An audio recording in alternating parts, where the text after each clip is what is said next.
दादाजी के स्वर्गवास होने के बाद तो दादाजी पापा के लिए पिता जैसे ही हो गए थे। तो उसी भावना के साथ अपना पुत्र मान के दादाजी ने जो भी आयोजन हमने करवाए, उसी भावना के साथ उन्होंने अपने कृपा दी, आशीर्वाद दिया।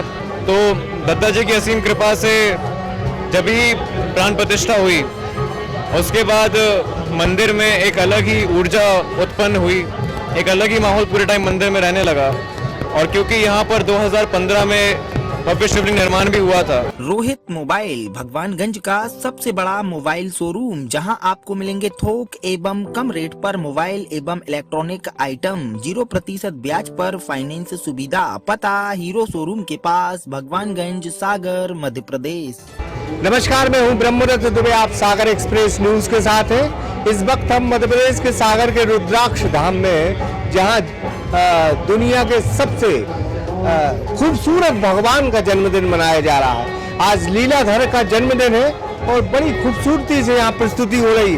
अभी हम पथक देख रहे थे और पथक वो है जो श्री हनुमंत इंदौर का जो है पथक है, और इसने बाघा बॉर्डर पर जाकर जब आर्मियों के बीच में ये पथक बजाया तो इसकी गूंज पाकिस्तान तक गई थी। निश्चित तौर पर ये पारंपरिक जो है पथक है और शायद सागर के लिए बड़ा जो है सौगात होगी जहां पथक जैसा कार्यक्रम चल रहा है।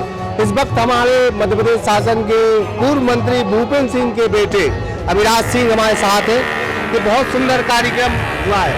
अभी हम पथक का जिक्र कर रहे हैं। ये हमारा संस्कृति का बहुत अच्छा पार्ट है। शिवाजी महाराज जब युद्ध के लिए जाते थे जब ये पथक बजाया जाता। देखिए, सबसे पहले तो आपको और आपके सभी दर्शकों को जन्माष्टमी की बहुत बहुत शुभकामनाएं, बहुत बहुत बधाई। और जो आज आयोजन हो रहा है उसमें हमारा यह भी प्रयास रहा कि हमारे देश की जो बहुत प्राचीन संस्कृति है और जो सत्य सनातन संस्कृति है, सनातन धर्म की संस्कृति है और जो आध्यात्मिक संस्कृति देश की है, तो उस देश की संस्कृति को भी याद रखा जाए, ध्यान करा जाए, उसको भी श्रद्धांजलि दी जाए और उसको भी याद करें अपन। और उस संस्कृति के साथ साथ पूरा आयोजन हो। और पूरा प्रयास रहा है हमारा कि इस आयोजन में पूरे देश की जो अलग अलग संस्कृति है उसका भी यहाँ पर वो भी इस संस्कृति का उनका हिस्सा बने, इस कार्यक्रम का हिस्सा बने। और जैसा आप देख सकते हैं कि अलग अलग बैंड और अलग अलग प्रस्तुति आज यहाँ पर हो रही हैं। तो मध्य प्रदेश के अलग अलग कोने से जो बैंड आए हुए हैं और नृत्य करने के लिए अलग अलग ऑर्केस्ट्रा आए हुए हैं, बैंड आए हुए हैं, सबकी प्रस्तुति हो रही है। इंदौर से भी है, उज्जैन से भी है।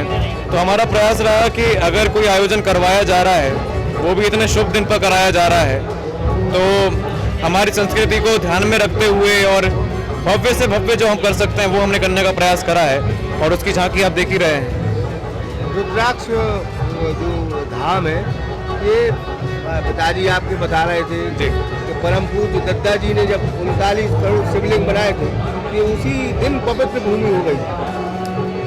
देखिए, दादाजी की कृपा से ही इस मंदिर की प्राण प्रतिष्ठा हुई।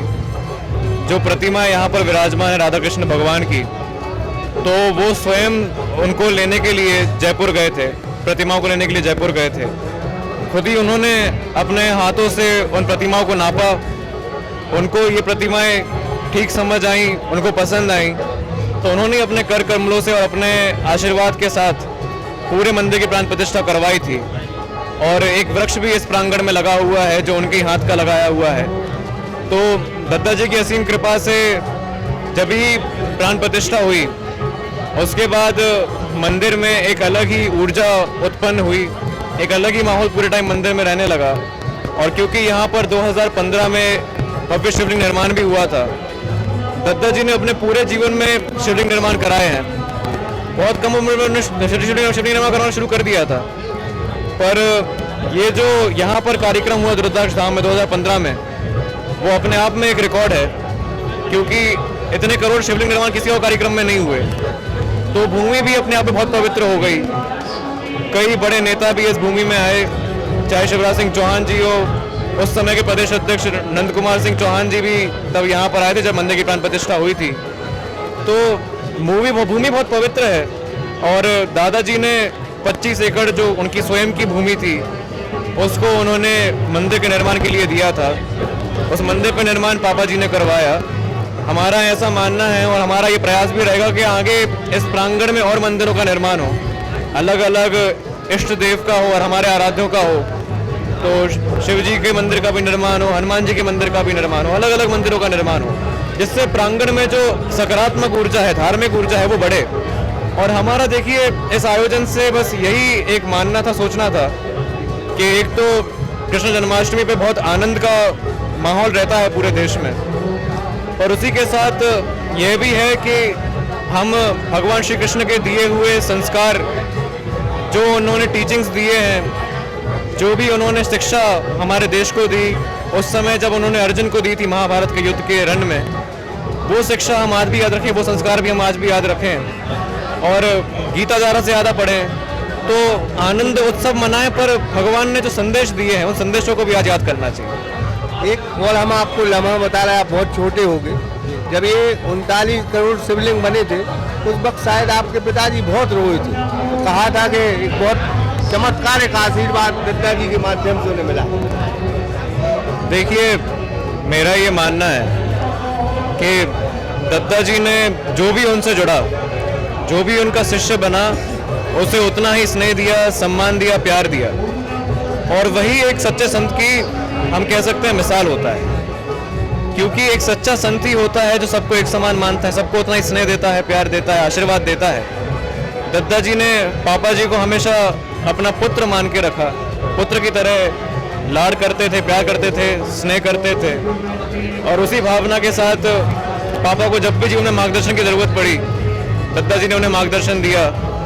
और दादाजी के स्वर्गवास होने के बाद तो दत्ता जी पापा के लिए पिता जैसे ही हो गए थे, तो उसी भावना के साथ अपना पुत्र मान के दत्ता जी ने जो भी आयोजन हमने करवाए, उसी भावना के साथ उन्होंने अपने कृपा दी, आशीर्वाद दिया, वहाँ पर प्रस्तुति दी, वहाँ पर प्रस्तुत रहे, वो उपस्थित रहे। और मुझे लगता है कि भले आज दत्ता जी हम सब के बीच में शारीरिक तौर पर नहीं है, पर उनका आशीर्वाद स्नेह सभी पर ऐसे ही बना हुआ है, कृपा बनी हुई है, उनकी कृपा से ये भव्य आयोजन आज हो रहा है। बहुत बहुत धन्यवाद। बहुत बहुत धन्यवाद। ये अविनाश सिंह थे जो बता रहे थे कि दत्ता जी की असीम कृपा से एक बहुत अच्छा धाम ये बना है।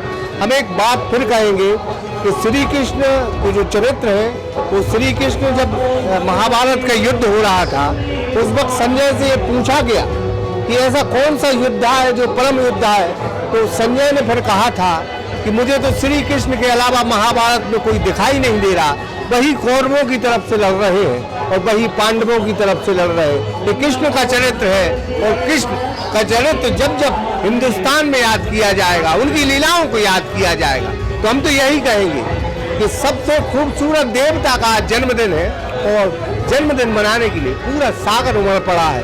और जो यहाँ ट्रेडिशनल कार्यक्रम हो रहे हैं, जो पारंपरिक सांस्कृतिक कार्यक्रम हुए हैं, उसमें पथक एक बहुत अच्छा कार्यक्रम हुआ है। यहाँ पथक के बारे में कहा जाता है कि जब शिवाजी महाराज युद्ध के लिए जाते थे, उस वक्त ये ढोल नगाड़े बजते थे। शायद वही हिंदुस्तान का नज़ारा आज यहाँ हमें दिखाई देने को मिला है। जब पट केदारनाथ के खुलते हैं, जब पथक बजाया जाता है, जब महाकाल का जयकारा होता है, जब पथक बजाया जाता है, तो सागर को ये सौभाग्य की बात है कि यहाँ पथक जैसा कार्यक्रम हो रहा है। ब्रह्मरथ दुबे, सागर एक्सप्रेस न्यूज, सागर।